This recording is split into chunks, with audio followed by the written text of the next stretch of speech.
Bine v-am găsit, bine v-am regăsit, dragilor din Zodia Taur, oriunde v-ați afla.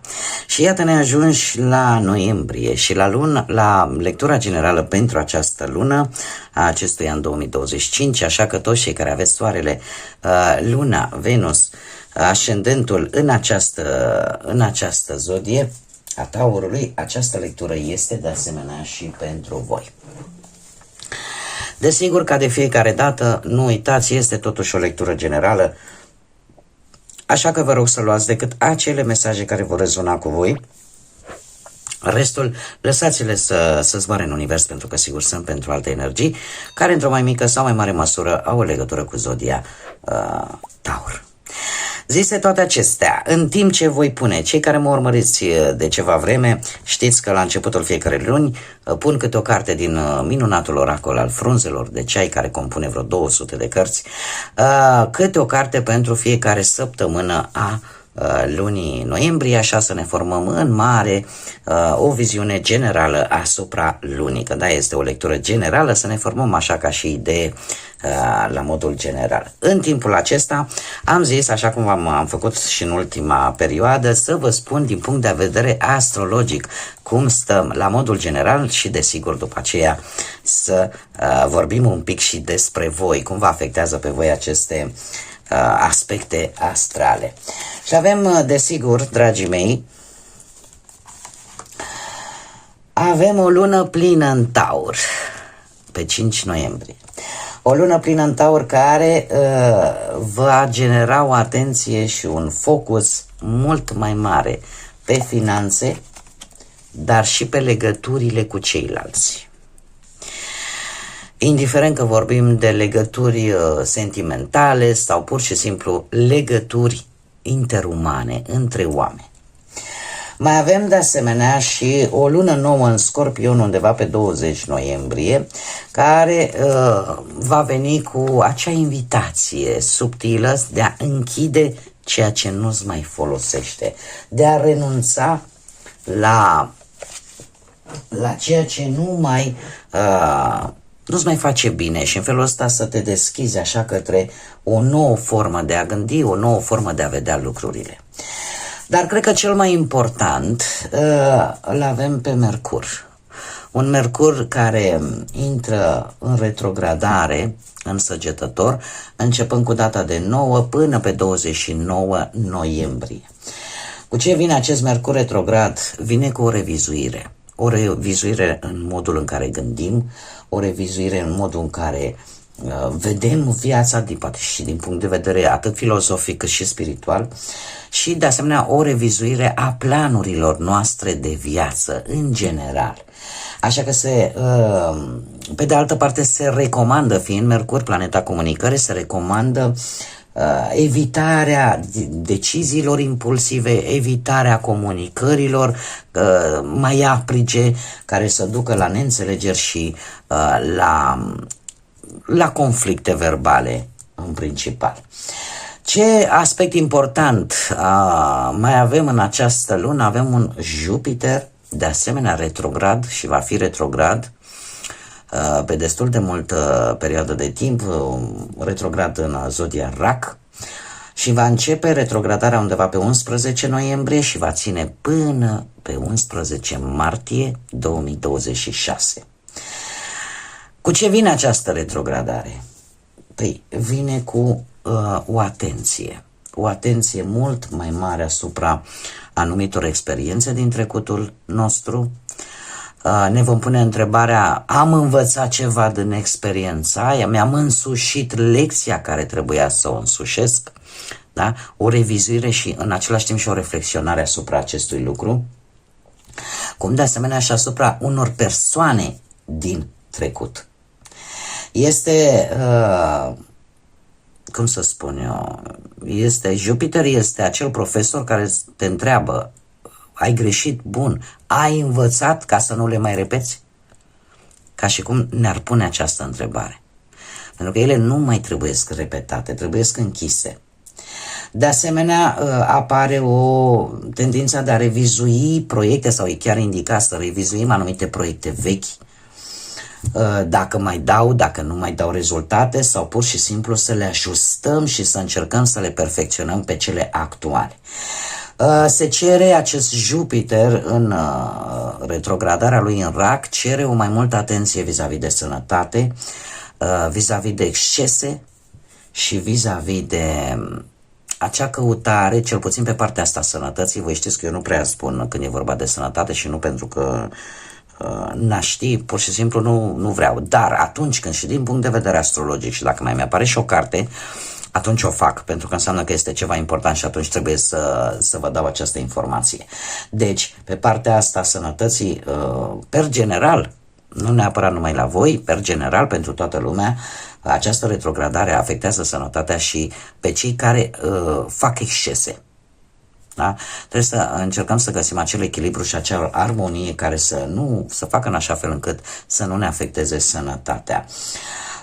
De asemenea, mulți dintre noi ne vom pune întrebări, domne, ceea ce se întâmplă acum, credințele, valorile care sunt acum, merg în același timp cu principiile noastre de viață și de cum vedem noi viața.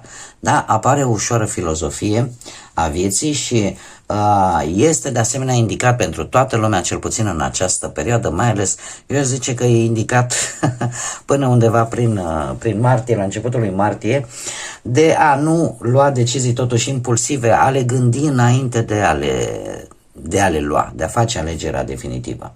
De asemenea, pot apărea mici întârzieri pe anumite planuri, pot apărea oarecum, aș spune,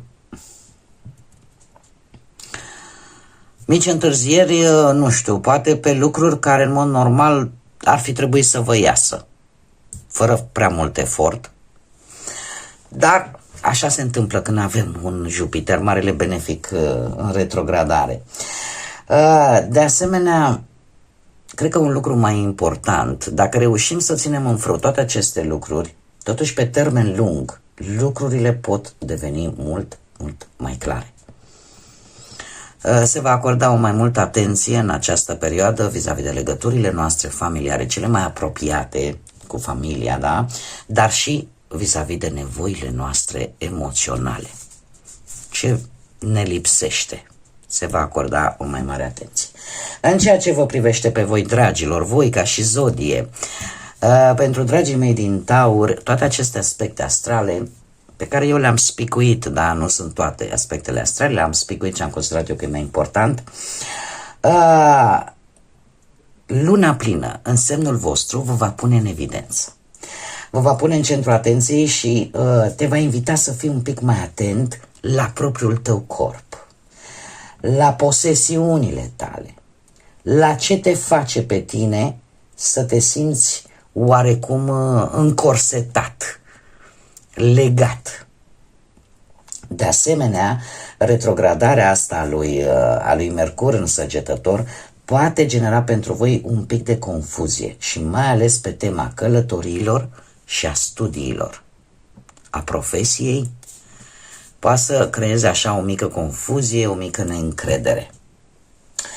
Și acum, terminând cu partea asta astrologică, haideți să vedem cu ce vine luna noiembrie pentru voi, prima săptămână din noiembrie, să vedem ce ne spun și cărțile. Și avem o ușă.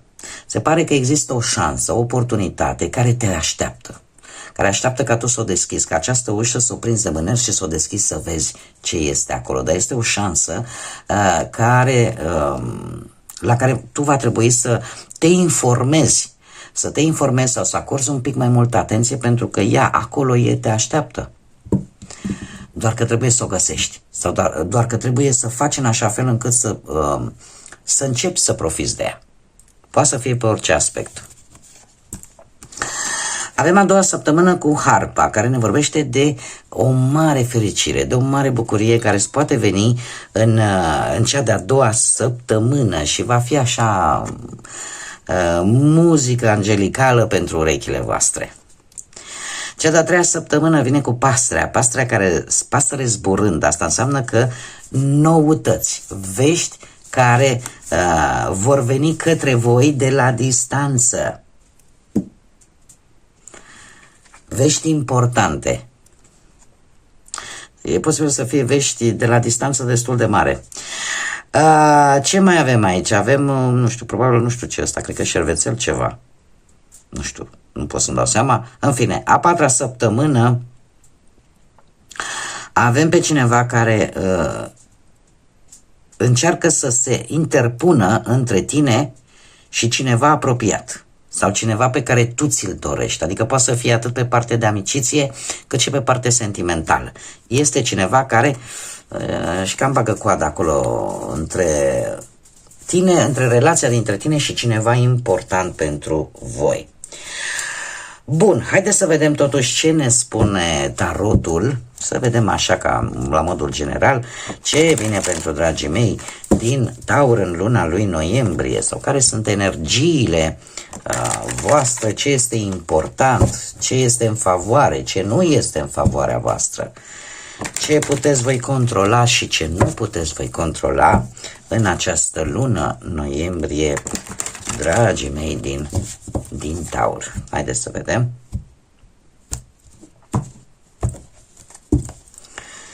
Să vedem. Dragii mei dragi, un cavaler de monede reprezintă zodia voastră și eu aș spune că situația actuală se învârte între a avea foarte multă răbdare și a avea un comportament destul de responsabil vis-a-vis de o situație în care tu cauți siguranța, nu numai a ta, tu cauți siguranța celor dragi ție. Sunteți într-un moment în care sunteți parcă un pic mai perfecționiști decât în mod normal și posibil o situație care să ceară foarte multă responsabilitate și asta poate să fie legat de toate aspectele vieții. Sunteți într-un moment în care încercați oarecum să vă țineți de cuvânt față de o anumită promisiune, un anumit compromis pe care tu l-ai făcut. Sunteți poate un pic mai încăpățânați posibil în această perioadă. De ce?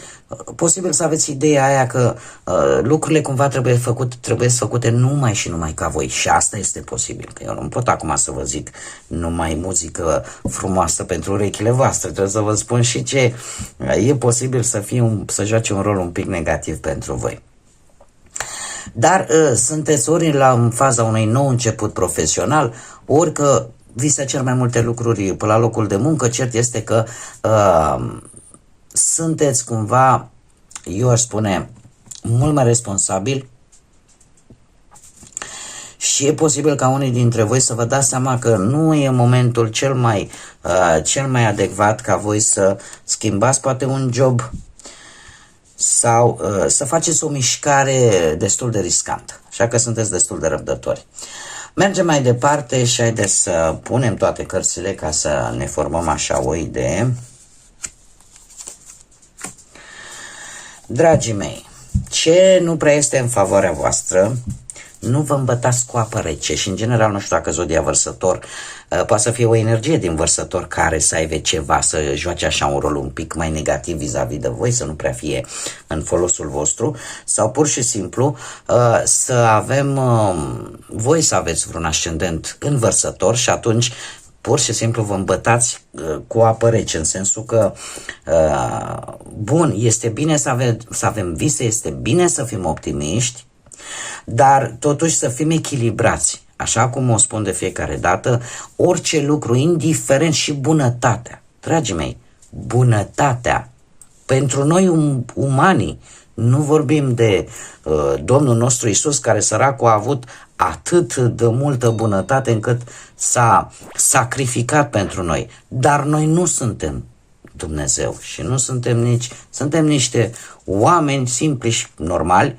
Și probabil că mulți dintre voi ați văzut la un moment dat că bunătatea dusă în exces paradoxal îți cauzează negativ. De ce? Că zici, băi, lumea m-a luat de fraieră. Da, și a început să profite de pe urma ta. Deci, haide să ne lămurim. Așa se întâmplă și cu visele, cu iluziile, cu optimismul ăsta exagerat.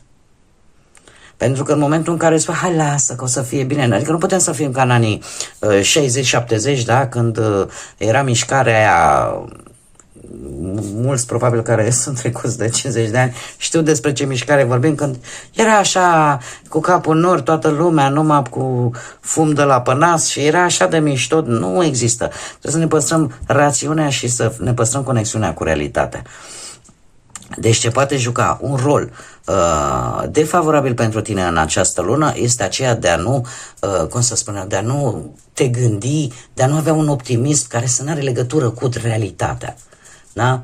Să gândești, nu știu, sau să ai, uite, chiar e bună, uite, să avem încredere în noi, că și asta reprezintă această arcan major, să avem mai multă încredere în noi. E foarte ok și e foarte bun.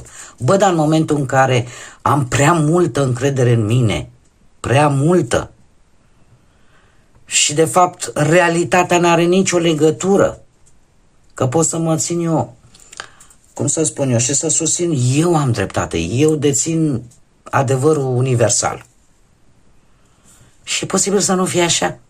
Adică trebuie să păstrezi legătura cu pământul, mai ales că voi sunteți o zodie de pământ. Pentru că asta, într-adevăr, poate să joace negativ vis-a-vis de voi în această lună. Cum de asemenea am mai spus, posibil să fie o energie care, într-un fel sau altul, nu știu, să-ți creeze așa niște situații destul de dificile și, nu știu, eu aș zice că e cineva care de asemenea e posibil să fie un pic rupt de realitate și să toți îți bage așa bețe în roate. În schimb, ce este favorabil pentru voi, dragii mei? Ce este favorabil pentru voi acest 3 de bâte? Este favorabil ceva ce tu poți obține în urma unor drumuri sau ceva ce tu poți obține în urma unui studiu, a unui curs pe care poți să-l faci. Asta te poate ajuta pe tine să deții controlul unei anumite situații care e de interesul tău. Și de asemenea e posibil ca tot acest efort pe care tu îl vei face să-ți îmbunătățească situația. Poate atât profesională, financiară, dar chiar și sentimentală. Da? Este un rol favorabil pentru voi în această lună noiembrie. De asemenea, ce puteți voi controla, nu știu dacă se vede, se vede? Haideți că se vede ca să nu-mi bată raza de lumină de la cercul ăsta de neon. Deci, ce puteți voi controla? Și avem un paș de cupe. Poate puteți controla ceva legat de o energie cu zodii de apă, rac, pești sau scorpion, da? Cineva mai tânăr care să aibă aceste zodii în cartea sa natală și puteți să ziceți, domne, dețin controlul vis-a-vis de această energie sau de acțiunile pe care le face această energie. Sau pur și simplu voi să aveți în harta voastră natală, să aveți legături cu zodii de apă, rac, pești sau scorpion, ceea ce îmi spune mie că voi puteți controla anumite, cum să spun eu, anumite lucruri legate foarte mult de partea asta a muncii. Puteți controla o situație legată de muncă, puteți controla un contract, o înțelegere, o conexiune și o conexiune cu partea asta profesională în mare parte. E posibil de asemenea să puteți controla rezolvarea unor probleme pe plan financiar. Veți avea un cuvânt de spus. Cum de asemenea voi aveți sub controlul vostru relația, pentru cei care aveți o relație și soliditatea ei. Cum eu aș mai spune că puteți controla desigur și o anumită propunere pe plan sentimental. Ori o faceți voi, ori o primiți, cumva concluzia și puterea stă la voi. În schimb, ce nu puteți voi controla? Voi nu puteți controla, și aici în mare parte m-a dus gândul la cei care sunteți singuri, voi nu puteți controla faptul că de-a lungul lui noiembrie e posibil să apară o nouă relație foarte intensă. pentru unii dintre voi.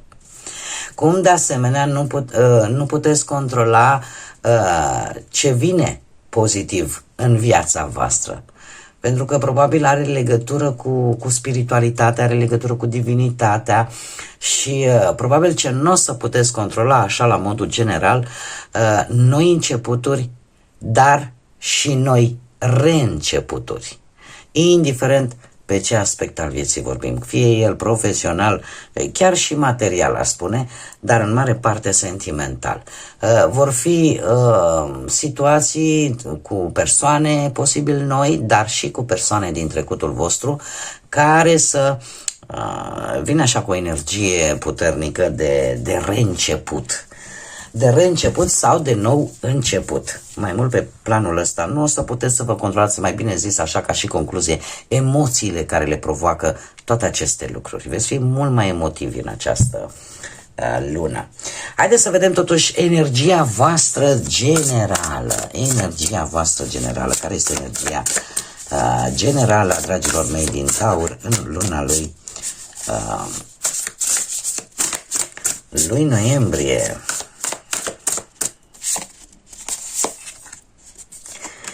Și, dragilor, energia voastră este o energie de pământ. O energie de pământ care ne spune că exact am văzut bine același cavaler de monede și spune așa: energia voastră e una a loialității, a dedicației, a protecției și a deprinderii. Sunteți mult mai atenți înainte de a vorbi, înainte de a acționa și lucrul ăsta, sau acordați o mai mare atenție la anumite detalii, iar asta, răbdarea voastră vă face să așteptați momentul prielnic înainte să acționați sau înainte să vorbiți. Se pare că aveți și un înger păzitor care, sau cineva din jurul vostru care de obicei este foarte atentă la ceea ce voi faceți. Cumva vă privește așa din spatele vostru și poate că vă și dă această calmitate care să vă ajute să rezolvați anumite situații sau să puneți în aplicare anumite planuri. Mergem mai departe și haideți să vedem și ce date importante vin pentru voi și cam pe ce aspecte. Care sunt datele importante pentru dragii mei din Taur în luna lui noiembrie? Date importante. Nu vrea să iasă, nu-i problemă, mai încercăm. Date importante, opa, ia să vedem. Și spune așa: am așa, 13, 14, 17, 18, 31 și 4. Pot reprezenta date pe perioada lunii noiembrie ce trece de cum să zic eu, de 30 noiembrie deja, înseamnă că sunt niște numere care au o anumită simbolistică, au o anumită semnificație. Ce ne spune vis-a-vis de aceste date? Că anul viitor, ceea ce faceți în aceste date,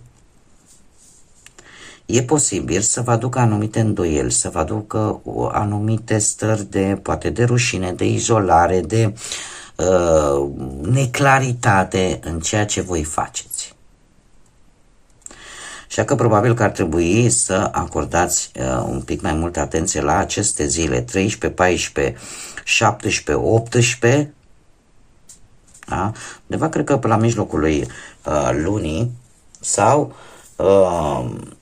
4. 4 ar putea să fie, sau 9 noiembrie. Uite, acum am stat și mă gândesc, sau 9.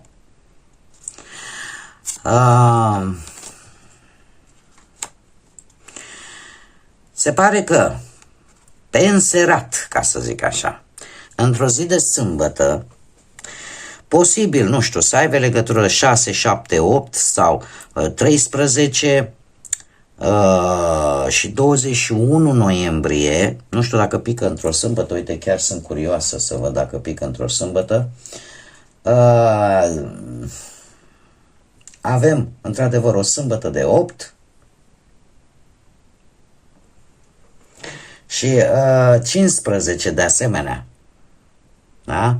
Avem o dată de 15, deci pe 8, pe 15, un pic de atenție, probabil, pentru că într-o sâmbătă, pe înserate așa, va trebui să faceți o regândire, o reevaluare vis-a-vis de un proiect, de o situație, de o relație sau de o persoană. Să o regândiți, să o revizuiți. Și un lucru nou cu care vin cu această lună, am schimbat un pic. Cei care mă urmăriți știți că scoteam câte o literă pentru fiecare zodie, de fapt mai multe litere, reprezentând inițiale de persoane, de nume, da? Am zis să vin cu ceva inovator și am achiziționat acest pachet de cărți cu persoane.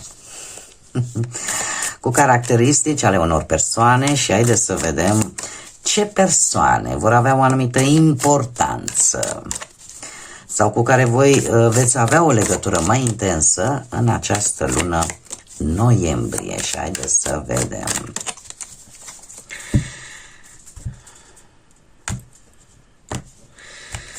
Opt caracteristici.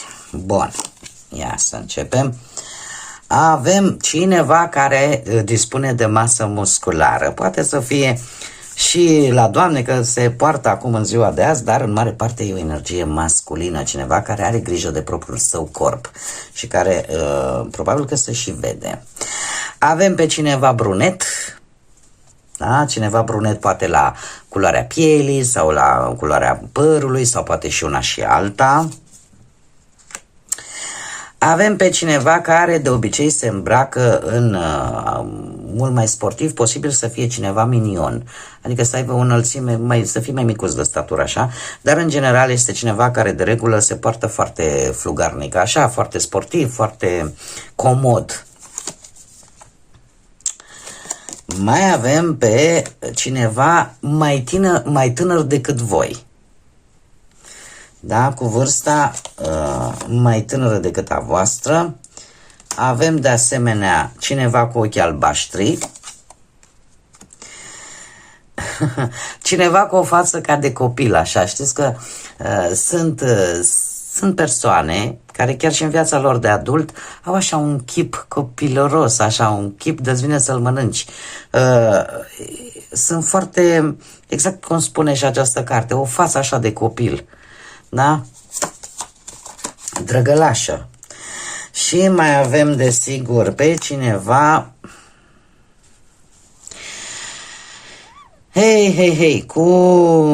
care ține oarecum părul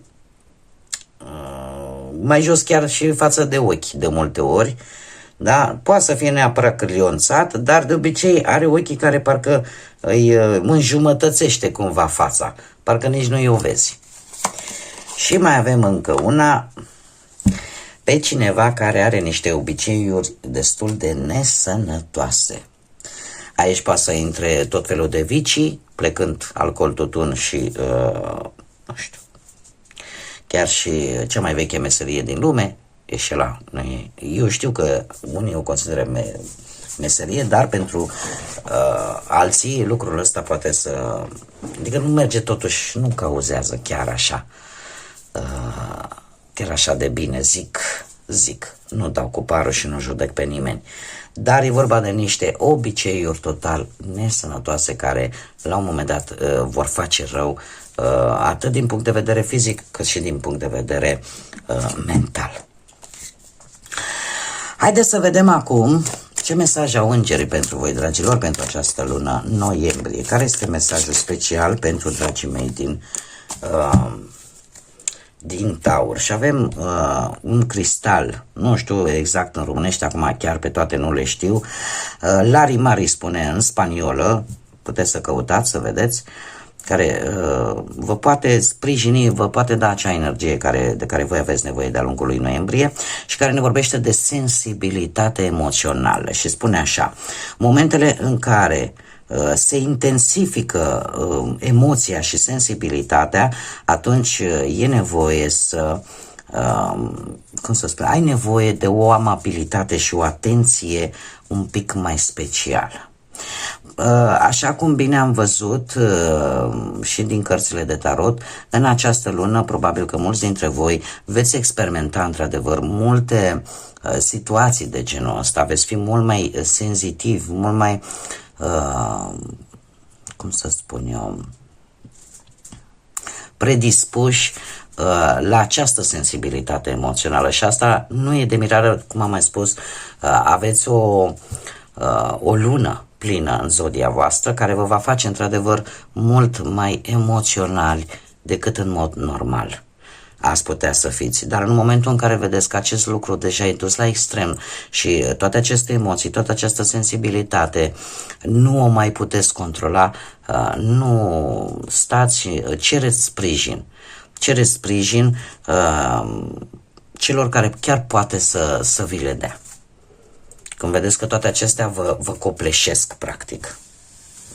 Și căutați pe Google, nu știu, puneți Larimar. Nu știu, este în spaniolă, este în limba spaniolă, dar să vedeți despre ce cristal este vorba, pentru că se pare că are un efect benefic vis-a-vis de acest lucru. Asta pentru cei, desigur, care cred în efectele benefice ale cristalelor. Bun, dragii mei, cam atât am avut pentru voi. Eu, ca de fiecare dată, vă mulțumesc pentru prezență, mulțumesc tuturor pentru sprijinul acordat prin intermediul like-urilor, comentariilor și distribuirilor voastre. Sunteți minunați și eu vă doresc ca luna lui noiembrie să fie o lună cât mai bună, cât mai plină de energie pozitivă și cu cât mai multă lumină în suflete și în gânduri. Până data viitoare, când ne vom reîntâlni la o nouă lectură, invit pe toți cei care încă nu v-ați abonat, dacă v-a plăcut, dacă ați rezonat cu ceea ce fac eu aici, eu vă invit să vă abonați, este gratuit la fel ca toate celelalte și vă aștept să ne întâlnim cu toții la fiecare lectură pe care eu o voi publica aici pe canal. Așa că până la următoarea lectură, numai bine, multă energie pozitivă și, desigur, să fiți iubiți, dragilor!